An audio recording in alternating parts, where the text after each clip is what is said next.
on dash, revving it fast. Good riddance.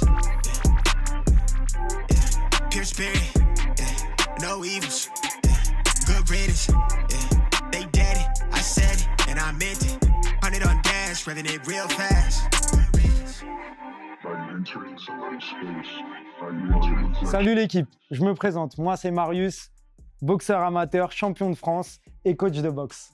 Avec moi, je vous présente ma femme Aïcha. On a ouvert notre restaurant Mozzafiato Paris au 152 rue de Charonne dans le 11e arrondissement de Paris. On vous présente notre nouveau concept, Vegan Supplément Viande, VSV. On a essayé d'allier nos deux passions, la boxe et la cuisine. On ramène un combattant dans notre monde à Mozzafiato. On va lui faire une pizza avec les ingrédients qu'il a choisis. Et cette pizza, elle sera pour vous. On va la laisser un mois à la carte. Dans un second temps, on ira dans une salle de boxe, dans son monde à lui. Et là... Aujourd'hui, je suis avec Raphaël Moni. On voit les deux ceintures ici, mais je vais te laisser te présenter. Ce que j'aimerais là pour que tout le monde te connaisse et savoir qui tu es, c'est que tu te présentes, tu dises ton nombre de combats, ce que tu as fait, où tu en es un petit peu dans ta carrière. Et après je vais revenir dessus, te poser des questions, on va avancer un peu dans ce sens-là. Let's go. Du coup, moi, c'est Raphaël Moni, j'ai 24 ans, j'ai commencé la boxe en 2010. J'étais en équipe de France de 2016 à 2024. J'étais 4 fois champion de France chez les amateurs.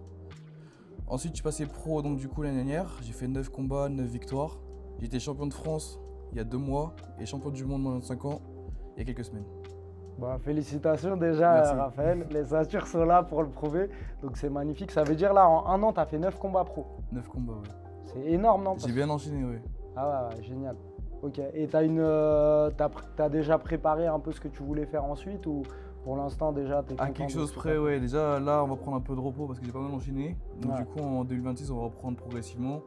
Après je sais pas la vidéo elle va sortir quand, mais en 2026 en gros on a prévu de faire 4-5 combats et de ralentir un peu sur la cadence parce que t'as vu là des 8 rounds, des 10 rounds, là c'est plus la même chose. Hein. Ouais, parce que jusqu'à présent tes combats c'était en combien de rounds par exemple championnat de Le France? championnat de France c'est 10 rounds, mais j'ai fait 10 rounds au championnat de France, j'ai fait 10 rounds pour le championnat du monde, mais c'était mes premiers 10 rounds.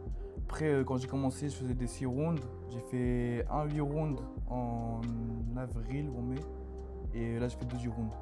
Ok, parce que pour rappeler en boxe pro, en anglaise, on a soit 4, soit 6, soit 8, soit 10, Soit 12, ouais, 12 Ok. maximum. Donc 12 pas pour le moment, mais déjà Bah deux pour 10 bientôt rounds. j'espère, hein. Pour bientôt Ok. j'espère. D'accord, ok. Et 4 rounds t'as jamais fait? Non, j'ai commencé directement en 6 rounds vu que j'avais déjà un bon background en amateur. Toi j'ai Ouais. fait directement en 6 rounds. Ok, ça marche. Et j'allais te demander comment tu as fait ta transition boxe amateur, boxe pro, parce que tu m'as dit que tu as été 4 fois champion de France en Chez les amateur. amateurs, ouais. Pourquoi tu t'es dit là c'est fini en amateur, je passe en pro?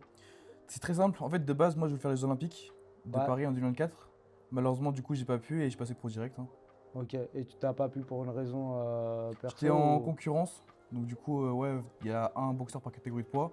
Ils ont pris un autre boxeur pour les qualifications et donc du coup j'avais plus qu'une chance de participer. D'accord. Et donc du coup directement je suis passé pro et j'ai pas perdu de temps quoi. Ok, et en amateur tu combattais à quel poids? J'ai commencé, j'étais en 75, après je suis monté en mi-lourd, en 80 kg. Et du coup en pro pareil, je suis en mi-lourd maintenant. Donc Ok. pro c'est 79,3. Ok, ça marche. Et c'est galère pour toi le poids ou... Ben surtout maintenant, parce que tu vois, avant j'ai toujours été un peu costaud, mais depuis que je suis passé pro, j'ai pris de la masse musculaire et j'ai perdu de la graisse. Donc ça veut dire que j'ai plus beaucoup de masse grasse à perdre. Ouais. Et je monte jusqu'à des fois 90 kg pour descendre à 79, donc ouais c'est Ouais, c'est chaud les quand IQ. même c'est galère, chaud. ouais, franchement. Ok. Et tu les fais en mode cutting pour la perte de poids. Le cutting, c'est quand on perd l'eau Ouais, pour la reprendre tout de suite après la pesée. Ou ouais. tu fais en mode régime ou les deux. Je fais le maximum de régime. Après, forcément, sur la fin, j'ai pas le choix, j'ai obligé de faire un petit cutting. Ok. Mais en général, l'eau que je perds, c'est 3 kilos. En général, je perds 1 kg la veille et 2 kg le jour même. Ok, donc ça reste un petit cutting par rapport Par quand rapport on à voit- ceux qui font du MMA, tout ça, Ouais. ouais, c'est pas, je perds pas 6 kilos, 7 kilos en un jour, quoi. D'accord. Mm. Ok, ça marche. Et par rapport à ça, du coup, la pesée, c'est la veille en La veille, pro, ouais. c'est ça. C'est ça. Et après, tu as un planning un peu sur ce que tu dois manger pour te réhydrater. Ouais, totalement. Bah, tu sais, en général, on réduit beaucoup les glucides avant la pesée. Ouais. Et du coup, le jour même, on réduit beaucoup l'eau.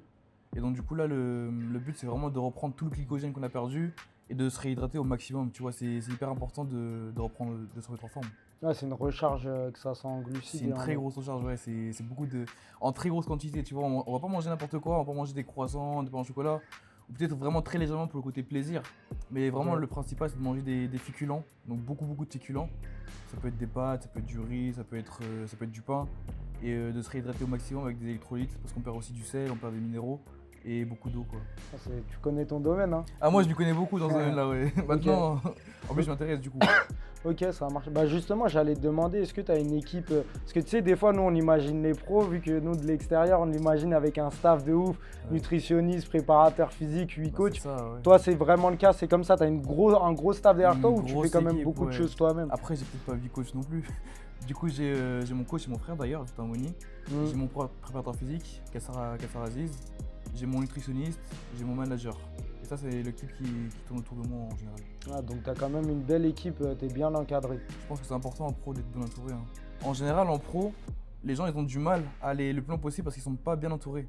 Tu vois. Ouais. Et en France, c'est compliqué d'aller le plus loin possible. Donc, du coup, je pense que c'est vraiment très important d'être bien entouré, quoi. J'avais une question du coup par rapport à ton équipe. Tu m'as dit tu as un manager. Ouais. Souvent, tu as vu ce domaine-là, sponsor, manager, promoteur, on confond un petit peu tout. Est-ce que tu peux m'expliquer c'est quoi son rôle et comment il t'aide dans ta carrière? Alors, du coup, le manager, principalement, il est là pour trouver les combats. Donc, il est matchmaker, donc ça veut dire qu'il va trouver les soirées auxquelles je peux boxer. Ouais, Donc, par exemple, tu sais, mon championnat de France, je l'ai fait à la Distance Arena de Paris. Et sur la soirée de Salazine Parlas contre Philippe Pigeon. Et lui, en fait, il a beaucoup de contacts dans le milieu qui fait que je peux me permettre d'aller boxer là-bas, d'aller boxer un tel dans n'importe quelle soirée.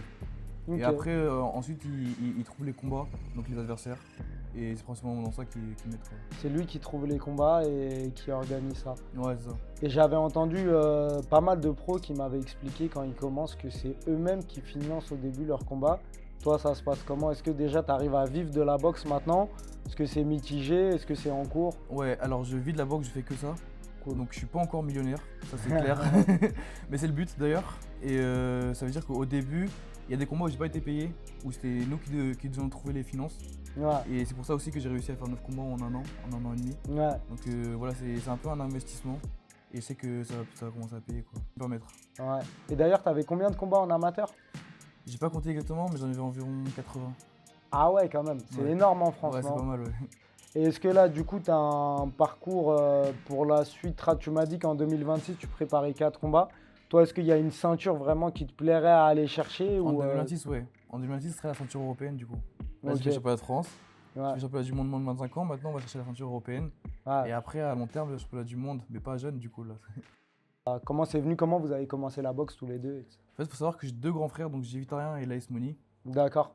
Ils ont commencé en même temps, en 2010. Ils étaient un peu turbulents à l'école. Ils n'aiment pas que je dise ça d'ailleurs, mais c'est vraiment un peu turbulent. Et donc du coup, ils voulaient trouver un sport pour se défouler, et puis même, ils ont toujours aimé ça. Et donc du coup, ils ont commencé, moi je les ai suivis. J'aimais pas forcément ça au début, j'étais pas trop fan. Et, Ok, c'est marrant. Mais ils m'ont forcé à venir, et au fur et à mesure, j'ai commencé à faire des combats, à commencer à apprécier. Et c'est vraiment au fur et à mesure que j'ai commencé à me dire que pourquoi pas aller plus loin. Ok, ça marche. C'était pas un coup de cœur dès le début. Ah, moi pas c'est du tout, venu hein. petit à Moi, petit. tu sais, carrément, j'étais pas sportif. Ah Moi, ouais? j'avais- Putain, on après- dirait pas comment tu Bah, vas après, maintenant, tout ça. après, j'ai commencé la boxe, j'avais 9 ans. J'avais 9 ans, donc Ouais. j'étais encore jeune. Ah. Mais tu sais, j'étais un peu enrobé, j'avais jamais fait de sport de ma vie. Et c'est vraiment au fur et à mesure, tu vois, j'ai. On rentre dans des petits détails techniques mode boxe anglaise. Ouais. Pour toi, c'est quoi tes gros points forts dans la boxe? C'est quoi les endroits où tu es dangereux? Ouais. Et à l'inverse, c'est quoi un peu tes faiblesses? J'ai pas de point faible. Putain, je voulais en profiter pour le sparring de tout à l'heure. Ouais. Et du coup, mon point fort, c'est vraiment, je pense, j'ai un très bon jab. Franchement, tu sais, je suis. On va dire que 90% je donne mon jab et après le reste, je prépare mes attaques, tu vois. Ok. Donc ça veut dire que Bravo, j'essaie de bravo. varier au maximum. Et je suis quand même assez explosif. Donc j'ai un bon physique et je réfléchis beaucoup aussi. Ok. Donc ça veut dire que je peux boxer un mec qui avance, je peux boxer un mec qui recule. Ouais, tu peux Et t'adapter Je surtout. peux m'adapter, ouais, tu m'auras jamais boxé de la même façon avec deux boxeurs différents. Et moi, ce que j'avais l'impression en regardant tes combats, c'est quand même que tu as eu de la puissance aussi en point Je suis fort. Camerounais. Ça frappe. Ah, les KO, c'est sérieux. Ouais. Non. Ok. Du coup, là, moi, j'ai regardé en entier ton championnat de France et ton championnat du monde. Déjà, lequel des deux t'a semblé le plus dur? Est-ce qu'il y a eu un combat dans ta carrière qui t'a semblé encore plus dur que ces deux-là? Franchement, je pourrais pas dire lequel était le plus dur parce que tu vois, c'était deux adversaires complètement différents, Ouais. deux profils complètement différents, donc je pourrais pas comparer. Après, j'ai eu un combat très difficile récemment Du coup, le combat de mai, c'était chez moi à 3. J'ai boxé Adagio McDonald, ouais. Et il avait 8 combats, 8 victoires et 6 par KO, donc je sentais qu'il frappait. Franchement, c'était compliqué. Et au 6e round, en plus, je prends un gros coup de tête. J'ai encore une. Tu t'ouvres l'arcade. Je m'ouvre l'arcade, ouais, j'ai encore une grosse cicatrice. Et j'ai gagné à la décision parce que du coup, je gagnais les premiers rounds. Mais le combat, il s'est arrêté. Normalement, c'était un 8 rounds. Ah, c'était un combat quand même disputé. Ouais, c'était quand même difficile, ouais. Et dès le début, tu t'as senti qu'il avait la. Bah, en fait, ouais, dans c'est ça. les mains. Je savais qu'il frappait. Je me suis dit, ouais, j'en ai boxé des boxeurs qui frappent en amateur. Ouais. Mais tu vois, genre, je suis arrivé sur le ring. Première seconde, j'ai compris. Tu vois, Ah, première tu t'es seconde, dit, je me c'est suis pas pareil. Je me suis dit, voilà, ça. En plus, tu sais, les gants en pro, ils sont plus petits du coup. Ouais. Et là, je me suis dit, ah ouais, faut pas qu'ils en prennent une bonne, tu vois. D'ailleurs, c'est quelle taille les gants en pro? C'est du 10. C'est du 10 C'est du avec 10, bandage dur en Avec dessous. bandage dur, ouais. À partir de 109 kg, c'est du 10, ouais. Et t'as senti la différence par rapport à l'amateur? Ouais, en vrai, mon premier combat, j'ai senti quand même. Ok. Bah, Raphaël, ce que je te propose maintenant qu'on s'est un peu. Pas découvert, mais quand même. Un petit peu. On va passer à la partie La pizza. pizza. Là, tu rentres dans mon monde. Là, ça on me va plaît voir bien. ce que tu donnes. Et du coup, ce que je te propose, c'est que tu fais ta pizza toi-même. Enfin, je vais te montrer comment on fait, Tu mais vas tu m'aider vas la quand même faire. un peu. Je vais t'aider un peu. Tu mets les ingrédients que tu veux. Et du coup, cette pizza, la pizza Moni, je vais la laisser un mois à la carte. Stylé. Comme ça, les gens, à chaque fois, ils vont découvrir ta pizza. Et puis, c'est pas forcément des gens qui connaissent les sports de combat. Donc, je pourrais leur expliquer pourquoi la pizza Moni, etc. Et les rediriger aussi vers la vidéo pour qu'ils la voient et qu'ils commencent à suivre. Et bah, On part sur ça. La pizza Moni. C'est Je parti. pense de prendre ta ricotta. Ça me dit bien, ça. Ricotta? Ouais. Vas-y, on peut partir sur une base blanche. Donc, bah écoute, je te laisse Cogiter. un peu cogiter. Il y a trop de choix là. Tu mets les J'ai envie ingrédients. de tout mettre. Tu mets un peu ce que tu veux dedans. Ouais. Après, je peux te reconseiller dessus. Ton Je choix, un pense que petit j'ai peu. commencé par choisir la protéine. Je vais Vas-y. faire une pizza un peu sportive. On part sur ça. Donc déjà le poulet. Moi je kiffe le poulet de Poulet. ouf. Ok, c'est un blanc de poulet qu'on fait avec du curry. Ok. Donc, ok. Bah j'aime bien le poulet curry en plus. Donc parfait. Je mets quelle quantité? Mets juste sur l'assiette les produits que tu veux. Après, je Ah, te ok. redirai sur Ok. la quantité un peu ce que tu veux. Je pense que je vais mettre un peu de viande hachée. Bah tu me conseilles combien de viande? Genre combien de viande maximum? 2 ou 3? Ou Souvent, un? on n'en met qu'une. Vous en Après, mettez des qu'une? fois, 2, ça peut le faire. Si tu veux 3, ça sera vraiment la Moni, quoi. Ouais, vas-y, on va mettre 3. Donc, vas-y, on part Comme ça, sur ça serait trois, vraiment si tu veux. original. Ok, vas-y. Bah du coup, je pense viande hachée. Viande hachée, vas-y. Ouais. Et après, je sais pas, Et un toutes les charcuteries, elles sont super bonnes. Chorizo, c'est de la grosse qualité. Spianata, elle est super bonne. Saucisse merguez aussi, ça peut être sympa avec viande hachée poulet. En mode cannibale. Bah, on va partir sur la merguez alors. On part sur saucisse merguez, je te mets un duo des deux. Allez. En Ça plus, fait- bon, comme ça toi, fait 4 championne du de coup. France. Ouais, ça fait 4, hein, mais bon. La Moni, hein. Ok, donc là, niveau prot, je pense qu'on est bien. Alors, prot, on est bon. Fromage, tu veux quoi? Fromage. La chèvre, elle me dit bien en vrai. Chèvre? Ouais. Ok. Tu te vois mettre des légumes dedans ou... Mais pas forcément. À la limite des oignons peut-être, mais le reste, je pense pas. Hein. Bah, je pense que les oignons, c'est une bonne idée. Parce que là, t'as vu, la pizza, elle est lourde. Ouais. Et là, ça va rajouter un côté sucré, croquant en même temps, et doux, qui va un peu mettre de la légèreté dans la pizza. On va partir sur ça alors. Alors, on y va pour la pizza.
Elle est bonne, hein? Non, la vérité, elle est bonne.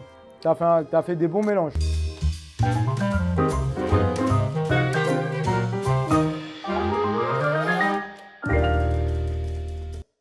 KO tête ou KO foie? KO tête. Crochet ou uppercut? Ah, j'ai même percute. Combinaison longue ou plutôt contre brutal? Contre brutal, explosif. Adversaire gaucher ou droitier? Droitier. Tu te préfères en favori ou outsider? Les deux, j'aime bien. Les deux, ça me convient. Premier round fort ou monter en régime progressif? Crescendo, moi, je suis en diesel. Timing ou vitesse? Timing. Tiramisu pistache ou tiramisu café? Ça, c'est compliqué, hein? Je dirais café. Puissance ou précision? Précision. Plutôt main basse ou main haute? Main haute. Être chassé ou le chasseur? Être chasseur. Sparring technique entre guillemets light ou sparring dur? Sparring dur. Je commence à avoir flou là. On pourrait faire le parallèle après. Shadowboxing ou corde à sauter? Shadow. Sieste ou bain froid? Pour la Ah, récup. sieste, hein. Gentil ou méchant? Ah, moi, je suis gentil. Mais sur le ring, je suis méchant. Dimitri Bivol ou le four de Mozzafiato à Le 500 degrés? Largement, 10 000 fois le four. Corps à corps ou distance? Distance. La fame ou l'argent? L'argent. Pour le sparring, casque ou pas casque? Pas casque. Beterbiev ou Canelo? Canelo. Mayweather ou Pac-Man? Mayweather. Mayweather. Ouais. Ok. La pizza Money ou Roy Jones La Fries? pizza Money. La Money.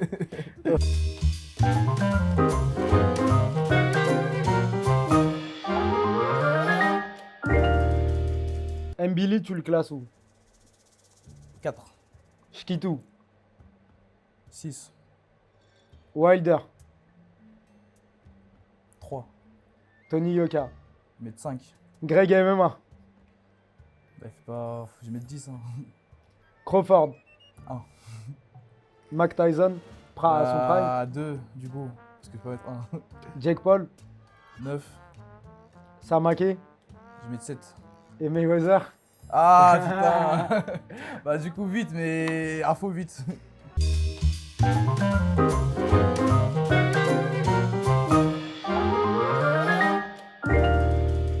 Bakary Samake. Explosif. Saladin Parnasse. 3 poumons. Shkitu.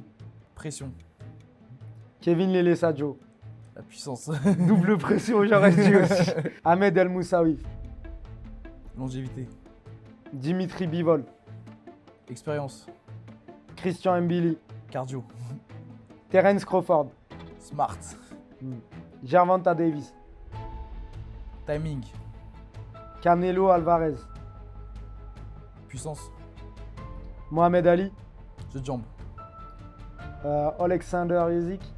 Goat. Tony Yoka. Technique. Vasil Lomachenko. Impressionnant. Ryan Garcia. Rapide. Anthony Joshua. Complet. Et Arthur Beterbiev. Puissance. On va passer sur une partie, je sais pas si ça sera moins sympa. On va se diriger au Hall Boxing. C'est une salle de boxe qui est à côté de mon restaurant, Mozzafiato, qui est à 15 minutes du restaurant, qui est dirigé par Yazid Amgar, donc un super boxeur qui était d'ailleurs qui a eu la ceinture de champion d'Europe, dont tu parlais tout à l'heure. Et on va faire un sparring avec Raphaël. On part sur 3 rounds, on voit si je survis. Et pourquoi pas même aller jusqu'à 5 selon ce que tu me laisses Let's faire. go. Et après, Raphaël, dedans, il va me coacher un petit peu, me dire les points que je devrais améliorer. Et voilà, donc on y go. 100 on dash, revving it fast. Good riddance.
C'est nous quoi. Vas-y. Merci. Raphaël, tu vas me faire un petit retour sur ce que tu as pensé du sparring, les axes à travailler selon toi. Moi, j'ai fait ce que j'ai pu faire et voilà. Franchement, pour être honnête, c'était vraiment pas mal. J'ai vu que tu as pu profiter des instants où j'étais moins vigilant, surtout au début de round. Donc, tu as fait pas mal de feintes, pas mal de variations. Tu as même touché sur une petite droite, je sais plus, au troisième. Tu Un peu par chance. Tu as fait feinte, non, c'est pas de la chance, tu l'as provoqué. Tu vois, on va être honnête, tu as fait quelques feintes et tout. Moi, j'étais pas trop vigilant, tu me sur la droite, des fois sur le crochet. Donc, en vrai, c'est pas mal. Juste les petits points améliorés. Quand tu donnes des coups, tu vois que tu as mi-distance et tout, que tu débites. Remets vite ta garde, surtout quand t'es un mec comme moi. Parce que tu vois, moi, j'attends le contre. Le retour de frappe. J'attends le retour, tu vois. Donc ça veut dire que quand tu frappes, directement, moi, je remise. Et il y a plein de moments comme ça où je t'ai touché parce que t'avais pas remis les mains. Mais sinon, dans l'ensemble, c'était plutôt pas mal. T'as tenu les 4 rounds, donc franchement, bien joué. Hein. Pizzaiolo plus boxeur.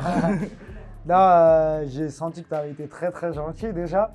Au premier round, tu t'as pas mis du tout le bras arrière.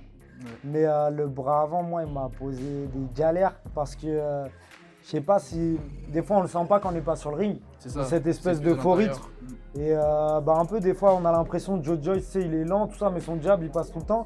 Parce que même Beterbiev, justement, il n'a pas le bras avant le plus rapide, mais il le met à un moment où tu t'y attends pas du tout. Et moi aussi, d'habitude, j'aime bien les contres. J'ai jamais réussi à en mettre parce que les moments où je m'attendais que tu le mettes, tu ne le mettais pas. Et dès que je commençais à me redéplacer, poum, et il fixe. Tu vois, c'est justement ce qu'on disait tout à l'heure, le timing. Le timing, ça vaut plus que la vitesse. Ouais. Et moi, je joue beaucoup sur ça. Bon, là, en plus, je suis à 90 kg, donc forcément, la vitesse, elle est moins présente qu'en temps habituel. Mais du coup, ouais, franchement, je joue plus sur le timing et des trucs comme ça. Et... Bon, en tout cas, merci beaucoup, Raphaël. Plaisir, hein. Merci à toi génial. Pour la pizza. Et je reviendrai, hein. Franchement. De toute façon, elle sera à la carte pendant un mois. Donc, tous les gens, ils verront la pizza Moni avec beaucoup de protéines pour les sportifs. Elle est bien géchard. Donc, venez avec plaisir. Et puis, suivez Raphaël sur les réseaux, partout. Regardez ses combats. C'est un vrai prospect. Hein. Moins de 25 ans, champion du monde. champion de France en pro, il y en a très peu des comme toi. Merci. Bon, on a beaucoup parlé un peu off caméra, Hors mais caméra aussi. un grand respect pour ce que tu fais et je te souhaite le meilleur pour la suite en espérant Merci, voir ce que ça va et donner. un grand respect à toi aussi d'avoir ouvert aussitôt une pizzeria et pour ce que tu fais. Ah. Franchement incroyable. Merci Raph, au plaisir en Au tout cas. plaisir. Merci moi. Du coup, merci à l'équipe de tournage. C'est la société Glimpse qu'il faut suivre. C'est génial ce qu'ils font. Vous avez le tablier dans la vidéo qu'on a mis à un moment Glimpse. Vous pouvez regarder, checker. On aura mis tous les liens en description. Et tous ceux qui ont besoin de tournage, etc., c'est les meilleurs. Donc voilà. Donc, vous pouvez suivre Raphaël Moni sur Instagram. Regarder ses combats. Franchement, gros futur prospect. Enfin, c'est déjà quelqu'un dans le monde de la boxe, mais on espère encore plus haut. Merci. Et après, je remercie le Hall Boxing, c'est la salle où on est, qui appartient à Yazid Amgar, qui nous l'a prêté pour l'occasion de la vidéo, qui était champion d'Europe en boxe pro, un très grand coach qui a 2 salles, Hall Boxing Paris dans le 20e, Hall Boxing à Nice. Et puis aussi, vous pouvez passer dans mon restaurant avec ma femme Mozza Fiato Paris, au 152 rue de Charonne, dans le 11e arrondissement de Paris. On vous accueillera avec plaisir. Il n'y aura peut-être pas Raphaël, mais il y aura sa pizza. Donc voilà, vous aurez une part de Raphaël.